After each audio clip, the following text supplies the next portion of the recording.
Besiyata d'Ishmaya, Masechet Zvachim, Daf Tzadik Zain. Nous commençons Daf Tzadik Vav Amud Bet, 3 lignes avant la fin de la page à la Mishnah. Rabbi Tarfon, Omer, Rabbi Tarfon nous enseigne. Bishel Mitrilat Haregel. Si, pendant la période des fêtes, que ce soit à Sukkot ou à Pessah, on a fait cuire dans un récipient, dans une marmite, un korban. Bichel, on a fait cuire mitridat haregel depuis le début de la fête. Alors yevachel bokol haregel, toute la fête, on pourra faire cuire des korbanot dans ce keli et il n'est pas nécessaire de faire une merika veshtifa pendant la fête. À la fin de la fête, à la fin de Sukkot, à la fin de Pessah, on fera la merika veshtifa, on va rincer le keli. Chachamim omrim, les chachamim disent Adzman achila. Nous avons jusqu'au moment achila où on mange. On ne va pas expliquer pour l'instant Adzman achila, nous verrons dans la Gemara qu'est-ce que cela signifie. Merika veshtifa. La Mishnah explique que signifie la merika veshtifa. Merika, c'est que merika takos et shtifa que shtifa takos. La merika, c'est comme la merika qu'on retrouve à propos du kos shel bracha, du kos de Birkat Hamazon, et comme la shtifa qu'on trouve à propos du Birkat Hamazon. Dans le Birkat Hamazon, on doit rincer le verre de l'intérieur et de l'extérieur. Donc la Mishnah nous dit merika et shtifa, comme si la merika et la shtifa, un c'est à l'intérieur, l'autre c'est à l'extérieur du keli. Nous reprendrons bien sûr dans la Gemara ce point-là. Merika veshtifa, continue la Mishnah, betsonen, c'est avec l'eau froide. Il ne s'agit pas d'une agala, comme nous l'avons vu, il faut faire une agala indépendamment de la merika veshtifa. D'après certains, la merika veshtifa, c'est aussi une agala. Mais ici, si c'est à l'eau froide, ce n'est pas une agala, c'est juste un digne qu'on doit rincer le verre. Et la Mishnah termine à shepud ve'askala magilan bechamin. Shepud, c'est-à-dire une broche, une brochette, ve'askala et une grille sur laquelle on fait griller de la viande. Alors magilan bechamin, on va cachériser, faire la agala avec de l'eau chaude. Rashi nous rapporte la Gemara dans Masechet Avodah Zarah qui pose la question, mais on doit faire l'iboun, c'est-à-dire au chalumeau, pour faire blanchir le métal. Ce n'est pas suffisant la agala. Mais pour l'instant, donc, la Mishnah nous dit ici, Shput v'askala magilan bechamin. Gemara. La Gemara reprend tous les dilim de la Mishnah, tout d'abord avec le premier enseignement de Rabbi Tarfon. Que si on a fait cuire dans une marmite, donc une marmite en nechoshet, en cuivre ou en métal, un korban au début de la fête, on ne fait pas de merika veshtifa pendant toute la fête, seulement à la fin de la fête. Maïta amad Rabbi Tarfon, quelle est la raison de Rabbi Tarfon? La Gemara répond à Markra, étant donné que la Torah a dit à propos des fêtes, Ufanita baboker ve'alachta leolecha. C'est-à-dire, tu te lèveras le matin, tu prendras le chemin, ve'alachta leolecha, et tu rentreras vers ta tente, tu rentreras chez toi. Ce pasouk nous apprend Ufanita baboker, obligatoirement, nous dit Rashi, il ne s'agit pas de Yom Tov, mais Ufanita baboker, après Yom Tov. Et donc, à Katouv, à Saol et Kulan boker echad. Le pasouk ici nous apprend que toutes les fêtes, c'est comme boker echad, c'est-à-dire que le lendemain de la fête, c'est comme le premier boker qui suit la fête. Puisque c'est marqué Ufanita baboker. C'est-à-dire baboker, le premier boker qui se présente à toi. C'est à la fin de la fête après Yom Tov. Donc de là, on apprend que pendant toute la fête, c'est considéré comme un seul jour. Alors demande la Gemara, Matkifle Rav Achad Bave Barami Vechien Pigoul Baregel. Si tu dis que toute la fête c'est comme un seul jour, il n'y a pas de digne de Pigoul. Si on a égorgé un korban en pensant manger le korban le lendemain, ce n'est pas Pigoul parce que pendant la fête, jusqu'à la fin de la fête, c'est un seul jour. Est-ce que en notar baregel, si on a laissé de la viande du korban khatat jusqu'au lendemain matin, il n'y a pas de notar, tu vas dire que jusqu'à la fin de la fête, c'est un seul jour? Peut-être que tu me diras que oui, effectivement, d'après Rabbi Tarfon, c'est un seul jour, même pour le digne de Pigoul et de notar. Pourtant, nous avons une braïta, Rabbi Nathan Omer, Rabbi Nathan dit, Lo ama Rabbi Tarfon et la zobilvad. Rabbi Nathan précise que ce que nous a enseigné Rabbi Tarfon, que les fêtes sont considérées comme un seul jour, donc tous les jours de la fête, c'est seulement, et la zo par rapport au din de Merika Veshtifa, mais pas par rapport au din de Pigul Venota. Donc si vraiment, rajoute Rashi, c'est de ce pasuk, Ufanita Baboker, qu'on considère que toute la fête est comme un seul jour, et le lendemain, c'est le lendemain de la fête, alors il ne devrait pas y avoir de différence entre Pigul Notar et Merika Veshtifa. Donc obligatoirement, nous sommes obligés d'aller chercher une autre source à cet enseignement de Rabbi Tarfon, et là, Kede Rav Nachman, Amar Rabba Baravua, comme l'enseignement de Rav Nachman, non de Rabba Baravua, de Rav Nachman, Amar Rabba Baravua, Kol Yom Vayom Naase Gioul Lachavero. La raison de Rabbi Tarfon, simplement, c'est que si le premier jour de la fête, on a fait cuire un korban dans la marmite, et que le lendemain, on va réutiliser la même marmite, puisque, nous dit Rashi, il y a beaucoup de korbanot shlamim. Donc, korban shlamim, pendant la fête, on a 2 jours et une nuit. Donc, si le premier jour de la fête, on a fait cuire un korban shlamim, le lendemain, on pourra encore faire cuire un autre korban shlamim à l'intérieur, et ce deuxième korban shlamim va servir de hagala par rapport au premier jour, puisque pour l'instant, il n'y a pas encore de notar, puisque le deuxième jour, on peut encore manger le shlamim de la veille. Donc lorsqu'on va faire cuire un autre korban shlamim, le récipient va rejeter ce qu'il a absorbé hier, et il va maintenant avaler, il va absorber le korban du jour, le shlamim du jour, et ainsi de suite, chaque jour, le korban d'aujourd'hui, lorsque je le fais cuire dans ce récipient, cette cuisson va servir aussi de hagala de la veille. Et Rashi nous dit que même si on a fait cuire un korban khatat le premier jour, mais on faisait attention ensuite de faire cuire un korban shlamim le même jour, afin qu'au moment de la cuisson du korban shlamim, le récipient va rejeter ce qu'il a absorbé du korban khatat, puisque le korban khatat, le lendemain, il est déjà notar, donc on ne peut pas attendre jusqu'au lendemain pour faire cuire un korban shlamim, puisque sinon le notar va être absorbé par le korban shlamim le lendemain, ce qui le rendra assourd. Donc, le jour même, on va faire cuire un korban shlamim, et ainsi, on peut, jour après jour, faire cuire dans le même récipient, dans la même marmite, parce que le korban d'aujourd'hui, la cuisson d'aujourd'hui, va servir de hagala, de gioul, par rapport à la cuisson de la veille.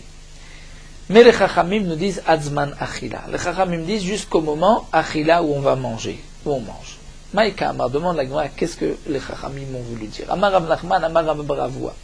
Mamtin la adzman achila, vehadar avid la merika veshtifa. C'est-à-dire, il va attendre jusqu'au moment adzman achila.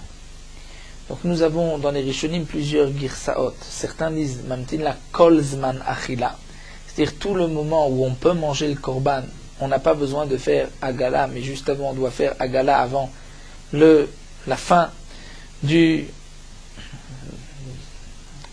zman, la fin du zman de consommation qui rendra ensuite le korban nota. Donc on peut, pendant toute la période où on peut manger, on n'est pas obligé de faire merika veshtifa, on attend, et ensuite adar avidla merika veshtifa. Ce n'est qu'ensuite qu'on fera merika veshtifa. Donc Tosfot ici se pose la question, est-ce que la merika veshtifa doit se faire avant que ce que le récipient a absorbé devienne notar ou pas? Puisqu'on pourrait dire que si on a fait cuire un korban khatat le premier jour, il deviendra notar au lever du matin. On peut le manger toute la journée et toute la nuit. Donc le récipient a absorbé du korban khatat. Dimanche, on a fait cuire un korban khatat. La nuit de dimanche à lundi, lundi matin au lever du matin, ce que le récipient a absorbé devient notar. Est-ce qu'on doit faire la merika veshtifa et donc la gala aussi avant que ce qui est dans les parois devienne notar ou pas? Ça, c'est la question que se pose Tosfot. Peut-être, nous dit Tosfot, que non. De la Gemara, on pourrait expliquer que c'est une fois que le matin se lève qu'on commence la merika veshtifa. Donc tout dépend comment on est gorès en vérité, quels sont les girsaot de la Gemara, c'est une question dans les Shonim, donc est-ce que c'est juste avant que ce que le récipient a absorbé devienne notar, qu'on doit faire Merika Veshtiva, ou même après? Et la Gemara va poser l'action Mena Anemili, d'où est-ce qu'on sait qu'on doit attendre? On ne fait pas tout de suite Merika Veshtiva après avoir fait cuire le Korban. Amar Rabbi Yochanan, Mishum Abba Yosef ben Abba, Ktiv, puisque c'est marqué, Rabbi Yochanan, Morak Veshutaf. Dans le Pasuk, si on a fait cuire un Korban dans un ustensile en cuivre, c'est marqué au Morak Veshutaf Bamaim, et juste après, c'est marqué Kozachar Ba Kohanim Yochal Ota, que les Kohanim vont manger. Donc de là, on apprend, puisque un pasuk est marqué à côté de l'autre pour nous enseigner Mamtin la Adzman Achila Vadaravila Merika Veshtifa, c'est qu'il y a un lien entre le moment où on fait Merika Veshtifa et la Adzman Achila. Donc pendant tout le temps où on peut manger le Korban, on ne fait pas de Merika Veshtifa, on attend la fin. On a vu aussi dans la Mishnah Merika Kemerika Takos, Shtifa Kshtifa Takos, l'Agma nous rapporte la Machloket. Tanu Rabbanan, Merika Veshtifa Betsonen livre Rebi, d'après Rebi, la Merika Veshtifa se fait avec de l'eau froide. Chachamim omrim non, Merika Bechamin avec de l'eau chaude, c'est la Agala, et Shtifa c'est Betsonen avec de l'eau froide. Maïtama de Rabbanan, quelle est la raison des Chachamim? Simplement, répond la Gemara, Midede Avea Giuleov de Kochavim, comme les récipients où des non-juifs ont fait cuire des aliments, si on veut les utiliser, il faut faire Agala, comme c'est marqué dans le Pasuk, Kol Davar Asher Yavo Ba'esh Ta'aviru Ba'esh. Donc, puisque ce récipient, on a fait cuire dedans un korban, il faut enlever les bliotes, étant donné que le korban va ensuite devenir notar, et les bliotes, ce qui a été absorbé par le korban, par le récipient, va être aussi notar, et on ne pourra plus ensuite manger. Notar, c'est un issour, et ce qui reste après le temps de consommation. Rebi Amarlecha, Rebi va te dire non, Agala lo kamina. Rebi dit, lorsque on parle de Merika Veshtifa, on ne parle pas de l'Agala. L'Agala, c'est vrai qu'on doit la faire de toutes les manières, mais Merika Veshtifa, c'est un autre din, qui kamina Merika Veshtifa de Batar Agala, qui est après l'Agala. Ça, c'est vrai que la Merika Veshtifa doit se faire à l'eau froide. Rabbanan et Chachamim disent non, im ken, si vraiment il y a et la Agala et ensuite Merika Veshtifa, l'Echtov Kraom Morak Morak ou Shutaf Shutaf. La Torah aurait dû utiliser les deux termes les mêmes, Morak Morak, Shutaf Shutaf, Mai ou Morak Veshutaf. Qu'est-ce que cela nous enseigne? Pourquoi la Torah nous marque deux termes différents, Morak Veshutaf? Shma Mina pour nous dire Merika Bechamin, c'est avec l'eau chaude, et Shtiva avec l'eau froide. Ça, c'est ce que pensent les Chachamim. Rebi va répondre et dire non. C'est vrai que Morak Veshutaf, on parle avec de l'eau froide. Et la Agala, la Torah n'en parle pas, mais c'est sûr qu'on doit faire Agala, cachériser le récipient. Malgré tout, pourquoi la Torah utilise ce terme de Morak Veshutaf et pourquoi pas Morak Morak ou Shutaf Shutaf? Rebi répond, Iktiv Morak Morak, Avamina Trezimne Morak ou Trezimne Shutaf. On aurait pu croire qu'on fait deux fois la même action. Le Kartiv ou Morak Veshutaf, pour te dire le Malecha Merika Kemerika Takos et Shtifa Kshtifa Takos, c'est-à-dire que il y a deux actions, une action qui est de l'intérieur et l'autre de l'extérieur. Si on nous avait dit juste Morak Morak ou Shutaf Shutaf, on aurait dit ou deux fois à l'intérieur ou deux fois à l'extérieur. Ces deux termes nous enseignent, une fois à l'intérieur, une fois à l'extérieur avec de l'eau froide, c'est une Xeratakatouv, mais ce n'est pas la Agala. Donc nous avons, à travers ces quelques lignes ici, et les lignes précédentes, Daf Tzadik Vav Amud Bet, que nous avons terminé le Daf d'hier, la Gemara donc nous a expliqué cette marloquette, comment on procédait pour la Merika Veshtifa. Est-ce qu'il s'agit d'une Agala ou c'est à part la Agala?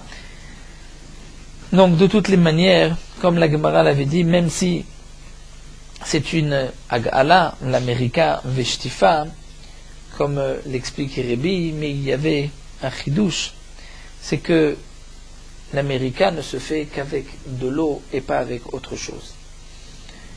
On continue avec une nouvelle Mishnah, Bishel Bo Kodashim Bechulim. Si on a fait cuire dans la marmite, Kodashim, des korbanot, Vechulim, et une viande profane qui n'a pas de Kedusha. Ou bien, oh, Koche Kodashim et Kodashim Kalim. On a fait cuire un morceau de Korban Khatat et un morceau de Korban Shlami. Im yesh b'hem benoten ta'am. S'il y a de quoi donner du goût de la viande Kodashim dans Chulim, ou de Koche Kodashim dans Kodashim Kalim, alors Area Kalim Nechalim Kachamurim. Ceux qui sont plus légers, qui ont un dîne plus calme, on devra les manger comme le din chamour. Prenons l'exemple tout simple d'un korban khatat qui a été cuit avec de la viande choulin. La viande choulin, on n'est pas limité pour la manger. On peut la manger même quelques jours après. Alors que le korban khatat, on ne peut manger le korban khatat que le jour où on l'a égorgé, le korban est toute la nuit. Donc si on a fait cuire kodashim ve choulim, korban khatat et choulim, le choulim, s'il a absorbé du korban khatat et qu'il y a benoten tam, c'est-à-dire il n'y a pas suffisamment de choulim pour annuler le korban khatat, il n'y a pas 1 pour 60, c'est-à-dire un khatat pour 60 choulim, à ce moment-là, le khatat a été absorbé dans choulim, il y a le goût, bien sûr là on ne peut pas faire la différence parce que c'est de la viande et de la viande, mais si on pouvait faire la différence, il y aurait eu le goût du korban khatat, et donc cet aliment de choulin devrait être mangé aussi, comme si c'était un korban khatat, le jour même et toute la nuit. Si c'est kodesh kodashim et kodashim kalim, donc korban khatat et korban shlamim, donc on devra se presser pour manger le korban shlamim comme le korban khatat, bien que le korban shlamim on le mange pour 2 jours et 1 nuit, mais le korban khatat c'est 1 jour, 1 nuit. Ve'enan teonim, donc la Mishnah continue, nous dit, s'il y a notentam, c'est-à-dire il y a le goût, on va dire, du korban khatat dans choulin, ou le goût de kodesh kodashim de khatat dans shlamim, alors on devra manger comme le chameau, et enan teonim merika veshtifa. Il n'est pas nécessaire de faire merika veshtifa. Donc Rachid déjà nous explique, on ne fait pas merika veshtifa, une fois que on ne peut plus manger le korban khatat, mais on fera merika veshtifa une fois, au moment où on ne peut plus manger le korban shlamim. Bien sûr, la Gemara posera la contradiction évidente de la Mishnah. Si tu considères qu'il y a du korban khatat dans shlamim, donc la merika veshtifa doit se faire comme le korban khatat. Comment tu peux être mekil comme korban shlamim? La Gemara répondra, venan poslim bemaga, si l'aliment qui est kal, qui est léger, donc shlamim, devient pasoul,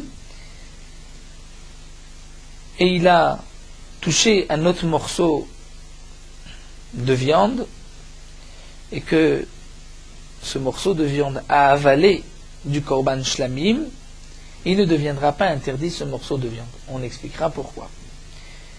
Rakik, shenaga berakik, dans les menachot, s'il y a un petit pain appelé rakik, nous verrons dans Masret Menachot quelle est la différence entre les rikikim et les autres menachot, chalot, rikikin, c'est la manière avec laquelle on mélangeait la mincha avec de l'huile, c'est ce qui faisait la différence entre rakik et chala. Rakik, shenaga berakik, donc on va dire un pain de mincha qui a touché un autre pain, vechaticha bechaticha, ou un morceau avec un autre morceau de viande, avec un autre morceau de viande, lo kol rakikim, lo kol chatichot asurim.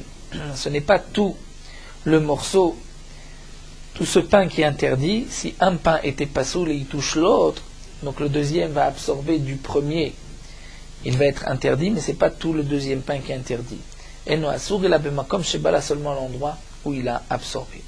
Nous allons voir, la Gemara va expliquer bien sûr toute cette Mishnah. Tout d'abord, Maïka Amar demande la Gemara, qu'est-ce que la Mishnah nous enseigne?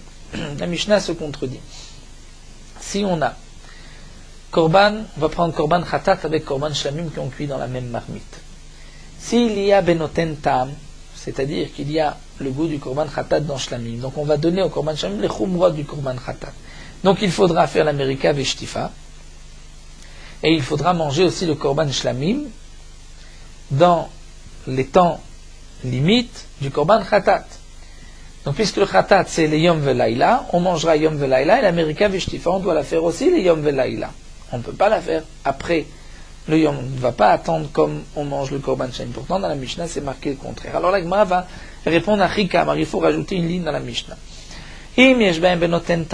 S'il y a dans le korban khatat, il y a dans le korban shlamim un goût du korban khatat, alors ce qui est cas, le shlamim va être mangé comme le chamour, comme le korban khatat, un jour et une nuit. Et théoné merika veshtifa, il faudra faire la merika veshtifa comme le korban khatat, c'est-à-dire dans le temps du korban khatat. Ou poslim bemaga. Et si le chamour, le korban khatat était pasoul, et que donc lorsqu'on l'a fait cuire avec le korban shlamim, le shlamim a absorbé du korban khatat pasoul. Donc il y a dans le korban shlamim du korban khatat pasoul. Donc maintenant le shlamim va devenir aussi comme ce khatat pasoul. Et si un autre morceau de viande touche le shlamim, il sera interdit comme le shlamim et comme le khatat. Maintenant, en ba'em benoten ta'am, s'il n'y a pas benoten ta'am, c'est-à-dire il y a beaucoup plus de shlamim que de korban khatat, alors en akalim lechalem kachamurim, puisque le goût du korban khatat s'est annulé dans les korban shlamim, donc on mange les shlamim comme on a l'habitude 2 jours et 1 nuit, on ne mange pas comme korban khatat, ventoni merika veshtifa, il n'est pas nécessaire de faire la merika veshtifa comme le korban shlamim, comme la Gemara va expliquer, ven poslim bemaga, et si le korban khatat était pasoul, le korban shlamim ne devient pas pasoul et ne va pas rendre pasoul un autre morceau qui le touche. La Gemara va juste préciser, mais c'est vrai que on n'a pas besoin de faire une merika veshtifa comme le korban khatat, mais le korban shlamim aussi, il faut faire merika veshtifa. Donc pourquoi, lorsqu'il n'y a pas de notentam, on dit on ne fait pas de merika veshtifa? La Gemara nous donne 2 réponses. Abaye amar ma yentonim de kama kodesh kodashim, aval kodashim kalim teonim. C'est vrai qu'on n'a pas besoin de faire une merika veshtifa par rapport au khatat.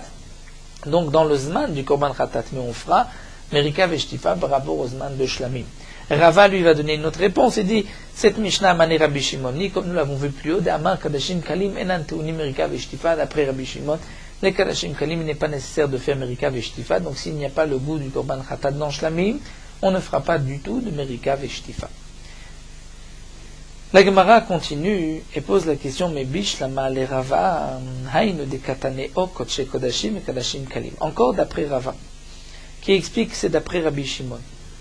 Et qu'on parle ici de kadashim kalim, d'après Rabbi Shimon, où il n'est pas nécessaire de faire merika veshtifa. Je comprends pourquoi dans la Mishnah on nous parle de 2 cas. Du korban khatat qui a cuit avec choulin, et du korban khatat qui a cuit avec kodesh kadashim kalim. Pour nous enseigner, pas seulement dans le premier cas où c'est khatat avec choulin, ou si le choulin n'a pas absorbé du korban khatat, donc on ne fait pas de merika veshtifa, puisque de toute manière, par rapport au choulin, on ne fait pas de merika veshtifa. Vient la Mishnah nous enseigner, mais attention, même si c'est kodesh kodashim kadashim kalim, où c'est quand même un korban, eh bien on ne fera pas non plus merika veshtifa. Pourquoi? Puisque d'après Rabbi Shimon, il n'y a pas de merika veshtifa dans les kadashim kalim. Mais d'après Abaye, si on doit de toutes les manières faire merika veshtifa par rapport au din de kadashim kalim, alors tarte la mali, pourquoi la Mishnah a-t-elle besoin de nous enseigner din de kadashim vechulim et de kodesh kadashim kalim? Et la Gemara va répondre sriche. On a malgré tout besoin de cela. Si le Tana nous avait enseigné juste le din de khatat et choulin, avamina, j'aurais peut-être pu dire que choulin nous les kodshim. S'il y a plus de choulin que du korban khatat, au point que le korban khatat ne donne pas de goût dans la viande de choulin, là j'aurais pu dire que le choulin peut annuler les kodashim de l'avminayu, étant donné que ce n'est pas de la même espèce, ça c'est kodashim, ça c'est choulin, donc c'est comme min beshe no mino, et le choulin va annuler les kodashim. Donc s'il n'y a pas le goût du korban khatat, il n'y aura pas de din qu'on doit manger ces choulin dans le temps du korban khatat. Mais aval kodesh kodashim et kadashim kalim, puisque c'est korban et malo, peut-être que même s'il y a beaucoup de kadashim kalim, ça ne peut pas annuler les kodesh kodashim korban khatat, et dans tous les cas je dois manger des kadashim kalim comme khatat, kamash malan que non. Et inversement, veitana kodesh kodashim kadashim kalim, si on nous avait enseigné le din du khatat qui a cuit avec le korban shlamim avamina, j'aurais peut-être pu dire kodashim ou de alimelev tous les kodashim, je peux trouver aussi une autre svara contraire, que c'est seulement un korban qui a la force d'annuler un autre korban. Aval choulin imalo, mais peut-être que choulin, le choulin ne peut pas annuler un korban, kamash malan qu'il peut aussi annuler un korban. Donc on comprend pourquoi le Tana nous a parlé et du korban khatat et choulin, et de khatat et de shlamim. On a vu aussi dans la Mishnah rakik, shegi aberakik, donc c'est un pain, on va dire d'une mincha, pasoul, qui a touché un autre rakik. Le deuxième rakik va devenir aussi pasoul comme le premier, mais nous enseigne la Mishnah seulement l'endroit de la blia, pas tout le morceau de pain. La Gemara nous rapporte une braïta, Tanoura Bana. Kol asher yiga, c'est marqué dans le pasoul, Kol asher yiga bipsara yigdash, et tout ce qui touchera la chair, la viande du korban khatat, yigdash, sera sanctifiée, c'est-à-dire aura le même din que le korban khatat. Yachol, afilou shelo bala, est-ce qu'on va dire, même si ça a juste touché, mais ça n'a pas absorbé, Talmud Lomar, la Torah dit, kol asher higa bibsara. Que signifie bibsara? Ad sheivla bibsara. C'est-à-dire, il faut que l'autre morceau est absorbé du korban khatat dans sa chair. Comme par exemple, nous dit Rashi, celui qui va prendre de la graisse du korban khatat, il va la faire fondre, il va ensuite enduire un morceau de viande de korban shamim qu'il va faire griller. Donc, puisque le korban shamim va absorber du korban khatat, c'est là qu'on va dire que si le korban khatat était pasoul, le korban shamim aussi est pasoul. C'est le din, nous dit Rashi, de Eter Mitztaref le Issour, c'est-à-dire que le Eter, le Shlamim, s'associe au Issour, au Khatat qui était pasoul, et tout devient pasoul. La Braïta continue, Yachol naga b'miktsat chaticha yekulo pasoul. Est-ce que même si le korban Shlamim a touché un tout petit, seulement une partie du korban Shlamim a touché du korban, le korban khatat, est-ce que tout le korban shamim est pasoul? Si le korban khatat, bien sûr, était pasoul. Talmud Lomar, la Torah dit, yiga. Kol asher yiga bibsara. Yiga, pour nous enseigner à noguer à pasoul. Seulement la partie qui a touché à ketzad. Choter et makom shebala. On va couper le morceau qui a absorbé du korban khatat pasoul, et ce morceau-là sera pasoul. Le reste sera caché. C'est marqué dans la Torah, kol asher yiga bibsara yigdash. Tout ce qui touchera le korban khatat pasoul, on parle d'un korban khatat qui était pasoul, yigdash sera à son tour pasoul comme le korban khatat. C'est marqué ce qui a touché bibsara, c'est-à-dire la viande du korban. La viande, velo begidin, velo ba'atzamot, velo bekarnaim, velo betalfaim. Mais pas si ça a touché les tendons, les os, les cornes ou les sabots. Yigdash. C'est marqué yigdash, c'est-à-dire il sera sanctifié. Que signifie yigdash? Liot kamwa, c'est-à-dire il aura le même din que le korban khatat, aketzad. Im psulahi tipasel. Si le korban khatat était pasoul, il sera pasoul. Vim ksherai, et si le korban khatat est kasher, alors tochal kechamur sheba. Même si un korban shlamim, qu'on peut manger 2 jours et 1 nuit, qui a touché un korban khatat, puisque le korban khatat on ne mange qu'un jour et 1 nuit, eh bien maintenant, même ce korban shlamim sera mangé 1 jour et 1 nuit. La Gemara va poser une question. Amai, pourquoi? Pourquoi? Si, on va dire, un morceau de korban shlamim a touché un morceau de korban khatat pasoul, pourquoi le korban shlamim va être pasoul et on ne pourra pas le manger? Après tout, nous avons un principe qu'un commandement positif peut repousser un commandement négatif. Là, nous avons un commandement positif de manger la viande d'un korban. Mais ce commandement positif va repousser le commandement négatif qui nous interdit de manger un korban pasoul. La Gemara va nous donner ici plusieurs réponses. Amar Rava, Rava nous dit En aseh dochet lo ta'aseh shbamikdash. Ce principe que aseh dochet lo ta'aseh n'existe pas au Bet Hamikdash. La preuve, chez Nehemar, c'est marqué à propos du korban Pesach. Ve'etzem lo tishberu bo. Que le korban Pesach, on ne peut pas briser les os du korban. Rabbi Shimon ben Menasseh omer Echad etzem sheish bo moach, echad etzem shen bo moach. Aussi bien un os qui a du moire de la moelle, ou un os qui n'a pas de moelle. L'os dans lequel il y a de la moelle se mange. Il y a une mitzvah de la manger. Et pourtant, la Torah dit, tu ne pourras pas briser cet os-là. Ama, il demande donc Rava, pourquoi on ne va pas briser l'os?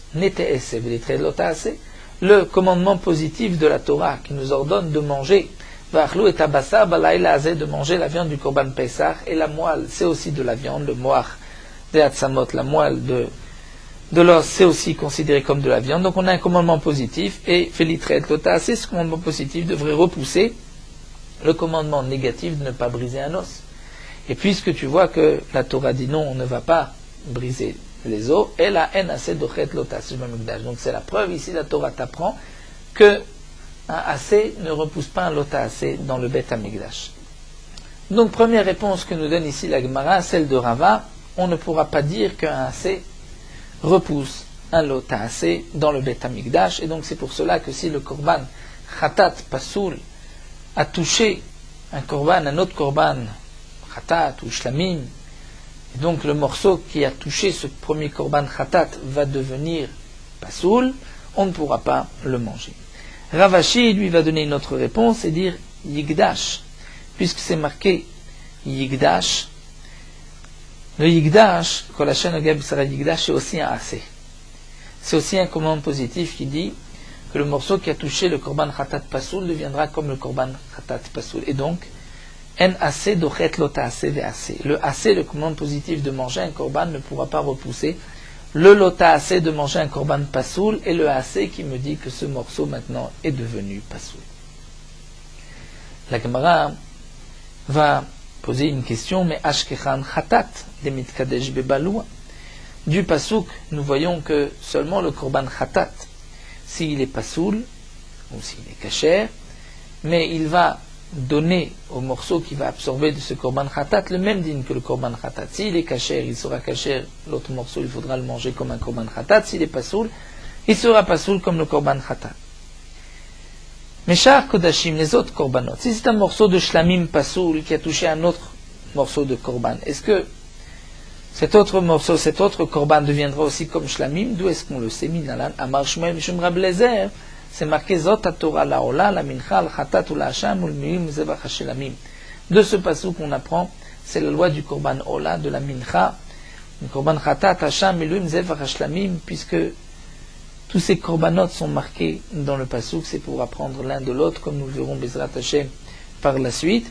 Et donc là, nous allons apprendre du korban khatat que tous les autres korbanot sont aussi comme le korban khatat, et que si un korban shlamim pasoul a touché un autre morceau de viande de korban, cet autre morceau de viande deviendra comme le korban shlamim, ou de même pour un korban hacham, ou même les milouim, tout ça on apprend du korban khatat. Là, nous allons nous arrêter ici. On reprendra la suite, puisque la Gemara poursuit jusqu'à la fin du Pérec, pour nous expliquer qu'est-ce qu'on apprend de ce passouk, Zot Torah la Ola, la Mincha, qu'est-ce qu'on apprend de Ola, de Mincha. Donc nous nous arrêtons ici à la Ola. Nous terminons Meorot HaHalacha Daf Tzadik Zain. Lorsqu'il y a comme un tonneau avec un robinet, et que l'eau coule du robinet, au moment où on va ouvrir ce robinet, c'est considéré comme si c'est venu par la force de l'homme. Mais seulement l'eau qui va couler directement. Mais ce qui coulera par la suite n'est pas considéré comme de l'eau qui vient Mikoach Adam. Lorsque l'ouverture de ce robinet est petite et que l'eau coule et ne peut pas recouvrir toute la partie de la main qui doit être lavée, donc on pourra ouvrir et fermer le robinet plusieurs fois pour ainsi se laver toute la main, et à chaque fois par le premier jet. Il faut savoir que ce que nous avons vu dans Shulchan Aruch, que Netilat Yadayim du premier jet kasher, c'est seulement si l'eau se trouvait dans le kli, c'est-à-dire comme dans un tonneau, dans un jerrycan, et qu'on ouvre et qu'on ferme le robinet. À ce moment-là, c'est comme si on a fait Netilat Yadayim d'un kli. Mais dans le robinet d'eau courante, où il n'y a pas d'eau dans le robinet lui-même, mais il est relié à toute l'eau de la ville, là les poskim disent que peut-être seulement Béchat Atrak, lorsqu'on n'a pas de Keli, on pourra faire Netilat Yadayim de cette manière en ouvrant et en fermant plusieurs fois. Mais d'autres ont dit que non, qu'il y a aussi une différence entre les maisons où ils ont des réservoirs d'eau et que donc l'eau va couler d'un réservoir, ou une maison où il n'y a pas de réservoir, où ça coule donc de l'eau courante de la ville, où là dans ce cas-là on ne pourra pas considérer que l'eau est venue d'un keli. Donc chacun posera la question à son maître, comment se conduire dans un tel cas.